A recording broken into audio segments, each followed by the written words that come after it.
यही सोच रही है कि मेरी दादी तुझे वापस से आओ सरू, वेलकम सरू कर कर मेरे घर ले लेगी।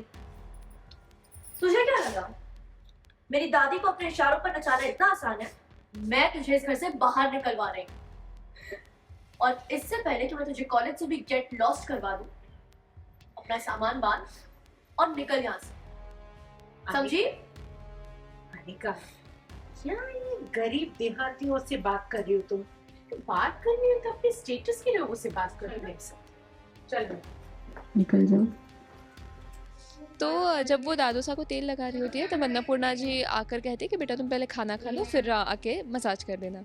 तो सरू चली जाती है, तब उस तेल में कामिनी जी कुछ तो मिलावट कर देती है, और जब सरू वापस आके दादासा को मसाज करना शुरू कर देती है तब उनके पैरों में रैशेस हो जाते हैं। और ये सब ऑब्वियसली कामिनी जी ने किया है। तो वो आती है रूम के अंदर और वो पूरा सीन क्रिएट कर देती है और दादी साहब को बुलाती है, सबको बताती है कि देखो इस लड़की ने क्या किया, इस पूरे रैशेस हो गए दादा के पैर पे। तो अन्नपूर्णा जी को भी शौक लगता है, उनका पूरा ट्रस्ट ब्रेक हो गया है। डॉक्टर है, डॉक्टर ने भी कहा कि ये सब हो रहा है कि किसी ने तो तेल में मिलावट कर दी है, ये कुछ पॉइजनस है जो इस तेल में मिला हुआ है। तो सारा ब्लेम सरू पे आता है और सरू को सबसे ज़्यादा दुख इस बात का है कि चाहे जिसने भी जो भी किया हो, लेकिन दादोसा को इतना दर्द हो रहा है, दादा के पैर पे इतने रैशेस आ गए, उन्हें ठीक नहीं लग रहा है, वो ऑलरेडी बीमार है, उसमें उनको इतना दर्द हो रहा है, वो बेचारे बोल भी नहीं पा रहे। और फिर कामिनी जो उसे घर से बाहर निकालती है, उस पर ब्लेम जा रहा है कि ये कैसे कर सकती है।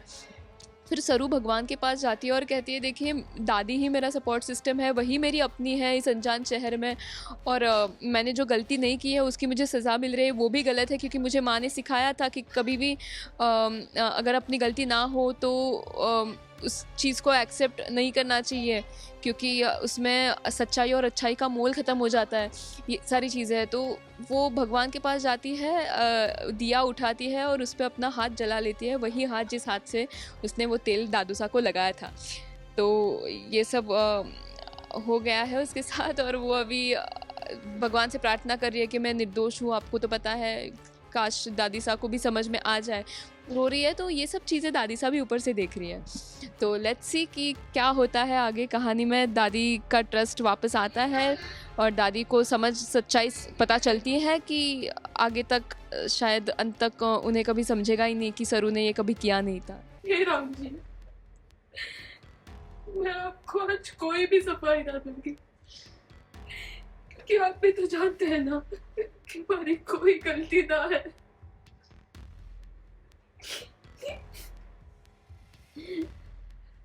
हमारी मायरी मारे को हमेशा कहती थी कि बिना गलती के सजा पाना भी एक गलती है, क्योंकि उससे सच्चाई और अच्छाई दोनों का मोल चला जावे, खत्म हो जावे। आप बस हमारे को हमारी सच्चाई का फल देना राम जी, बस आप ही हमारी मदद कर सके। हमारे हाथ से जो तेल लगाती हूँ वो दर्द मिटाता है। सरू बस, सरू बस, मेरा हाथ चल गया है। सरू तू कुछ भी कर ले, लेकिन जिसने मन में ठान लिया है थारे को गलत समझना, उसका कुछ भी ना हो सकता। सरू तू ये सब छोड़, तू चल हमारे साथ, हाथ चल चल चल हमारे साथ, ले जाओ उसको बाहर।